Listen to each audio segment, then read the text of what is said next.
What actually happens when you're standing on the ghats of Banaras, watching or hearing the evening aarti, or sipping wine in Piazza San Marco in Venice, or walking hand in hand with your soulmates on the streets of Champs-Élysées, what does it do to you?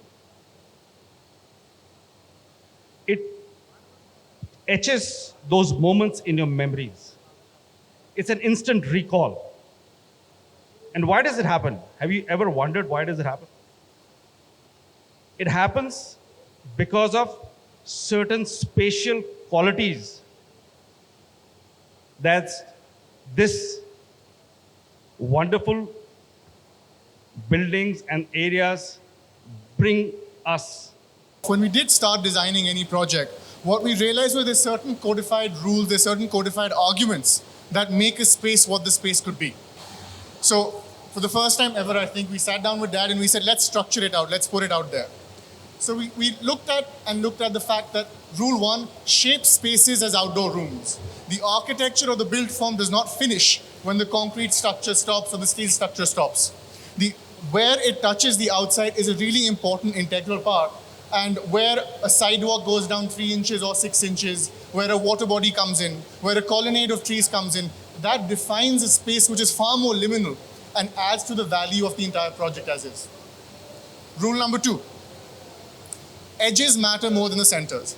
Especially in today's day and age where we've all gone down the high rises, the vertical high rises, we have the technology that affords us to be able to do that. That edge of the building, that where the architecture scope technically stops, that is the most integral part of the design. If you want to create places, if you want to create value, if you want to build a place which is able to bring in the community, that edge, the porosity of that edge and the detailing of the edge is integral to how it would feel for the community, how contextual it would be, and how much you would be able to give back to the place that it's inhabiting. Rule number 3, slow the human body. Walk through the space. Walk through the Galleria in Milan and you would stop all of a sudden and look up at that beautiful glass ceiling. Walk down the High Line and you would see these moments of green, of water bodies, of New York traffic below you, and you'd want to slow down. That is an incredibly important property which Champs-Élysées has. You want to slow down, you want to hold it in your mind, you want to go back and you want to come back to this place. So from the hustle and bustle of the world that you live in, you can come back to a place which slows yourself down. Rule 4, design to create a microclimate. And in no other place is it more important than NCR. When AQIs are going through the roof and the traffic is ridiculous, you want to be able to create a space where you get out of your car or you get out of the metro, you take a couple of steps and suddenly the air is lighter. The smell is a little bit nicer. There is just a little less pollution in the air, even though it might not actually scientifically be so. But it's a feeling that your body has that you want to get pulled back into. Create a series of sequences. It's a sequential journey, which I think any designer and architect knows. It's about every turn, every pause, every courtyard, every door that opens. It's a series of orchestrated steps that you're looking to design for the person. And the same thing happens on the inside and the outside whenever the public piazza gets concerned. It's a high street that goes into a piazza that goes into another high street. And that sequencing is really important. And the last rule, which probably is the hardest rule that took me the most amount of time to figure out, which we're still figuring out at all times, leave space for the unplanned. You want the person to be able to have a dance class in the middle of the piazza. You want a street performer to get out and start playing something.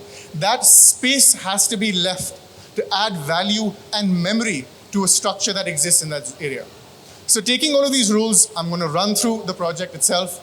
It's the Top Golf project by Central Park in Gurgaon. And what we did here, looking at everything, we went to the client sat us down and they said just one thing. We want something like Top Golf and maybe some service apartments, some shops and a club, and that's it.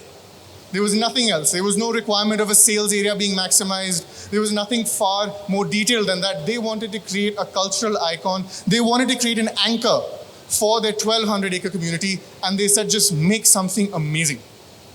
And so we took that, and what we realized was it was not about the architecture itself. They wanted us to be able to pull people from their township, from Gurgaon, all the way from Delhi, to go through 2 hours of traffic. What would you do? What do you need to have at the end of that journey for that journey to be worth it? And so we tried a very different approach where we forgot the site, and we forgot the technical requirements, and we looked at the people itself. So we took the demographic and we broke it into 5 sort of very basic, dumb narratives which could help us our design process. The couple, the family, the traveler, the profession, and the best friends. We looked at what the couple wants. Do they step out in the traffic for?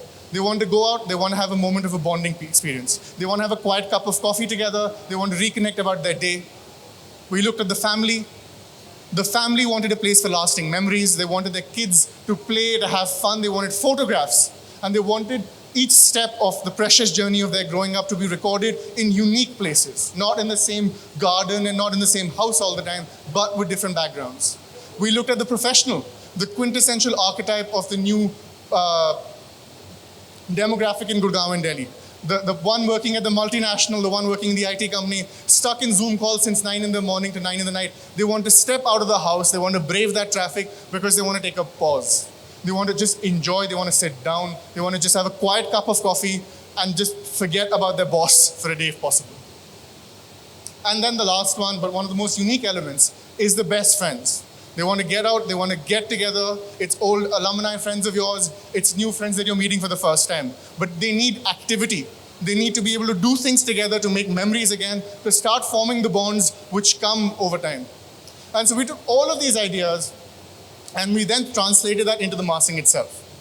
Now we came to the site. The site was a pretty simple rectangular plot. It was on the corner. The only unique thing about it was 2 technical plots. So they could not combine the architecture, they could not combine the structure. One was Alpha 1, one was Alpha 2. So we started with the thing they asked us for the first. We put Topgolf, we took a 200-meter driving range and we put it as half of the design. We then went ahead and put a giant block over all of the rest of the areas. Now let's add the retail and the club part over here. We had the technical constraint of the site not being one, so we broke it and then we thought, let's make a high street. Let's make a boulevard, let's put some shops, let's put some cafes, let's make this the main entrance with a focal point culminating on an expansive green which is very hard to get about in the NCR region.